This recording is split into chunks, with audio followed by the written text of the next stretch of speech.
So as you saw, New World is coming to console. Everybody's excited about it, right? I'm so stoked. I'm so stoked that these guys get to experience New World on the big screen TV whenever we haven't fixed a million of fucking bugs that have been in the game.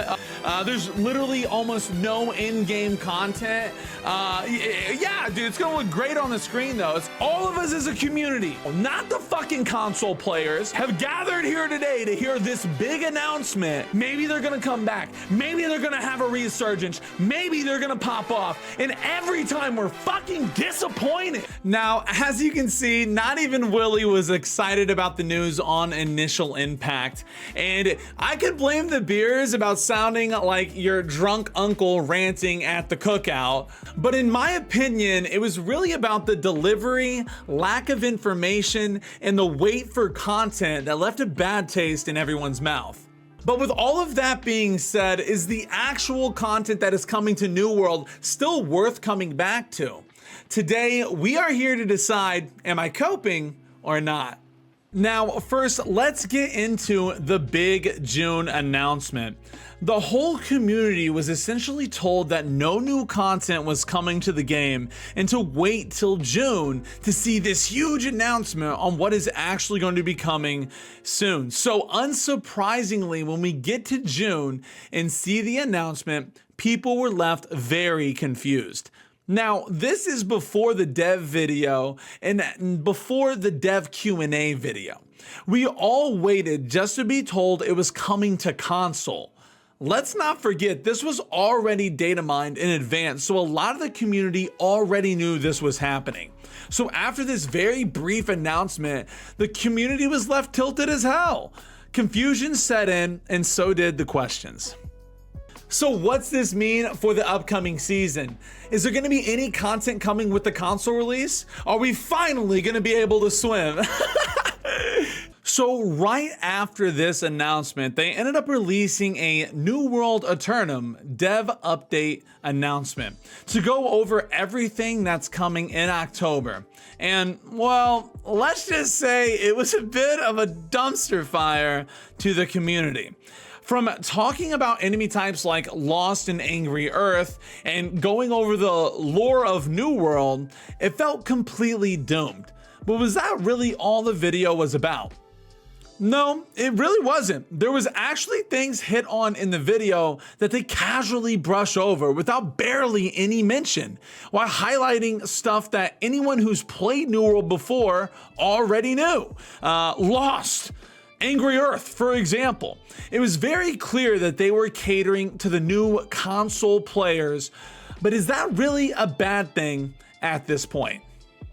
This is where, in my opinion, AGS messed up the most, and it was with their lack of information and delivery. There seemed to be more content coming to the game that the players asked for, but it was just delivered so poorly that no one even cared to give it the time of day. And at this point, everyone was just so excited to jump on the hate bandwagon, and for good reason. It felt like a complete slap in the face to the community that's been playing the game to be told about lost enemy types when we have had one OPR map for 3 years. After this, there's a movement to completely bomb the reviews on Steam, leading to a massive amount of people leaving bad reviews, giving New World an overwhelmingly negative review on Steam. AGS then responds by asking the community to drop their questions for an upcoming Q&A video to be released just 5 days after the announcement video. Now at this point, the community was waiting in anticipation, hoping that we would get some solid, legitimate answers from AGS about the future of New World and exactly what is coming to the game. The video releases and it seems that the community wrote it off immediately as another nothing burger video at best. AGS answered softball questions and didn't really care about trying to appease the PC community. And the cherry on top was the fact that the new season coming out in a few weeks was delayed and all content was going to be coming in October. This obviously infuriated a lot of the already playing player base, and I myself was extremely disappointed. However, they did release a bit of a content update, and they gave us a list of exactly what was coming in October. This list was composed of a new 10-man raid, new PvP only zone with its own currency, repeated in-game soul trials that respectfully should have already been a thing, gear score increase, cross-world arenas, and Cutlass keys getting a revamp to be a whole new zone, and other things as well. All of this on top of a big console release that's been confirmed to be cross-platform should be good, right? Now, this is where I feel personally there should be some excitement. Going into this announcement, myself and plenty of other people would say daily in my stream, if it's anything more than console release, then I'm excited. And this wasn't some echo chamber either. Some people disagreed and said that they expected more, as we should, but a lot were like me and had the same sentiment.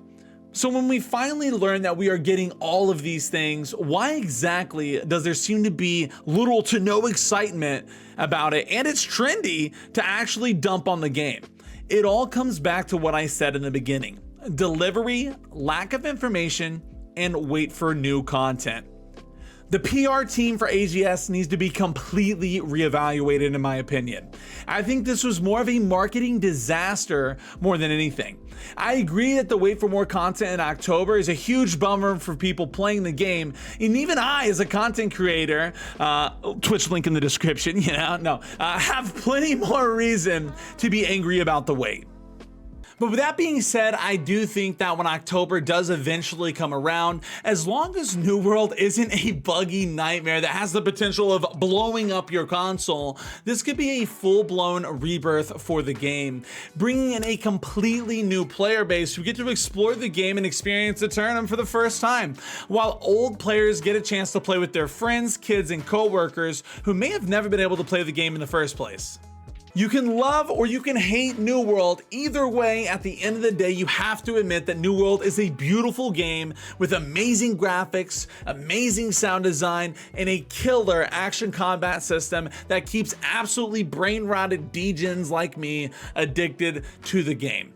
With all of that being said, though, the question at the end of the day is this: am I coping or not?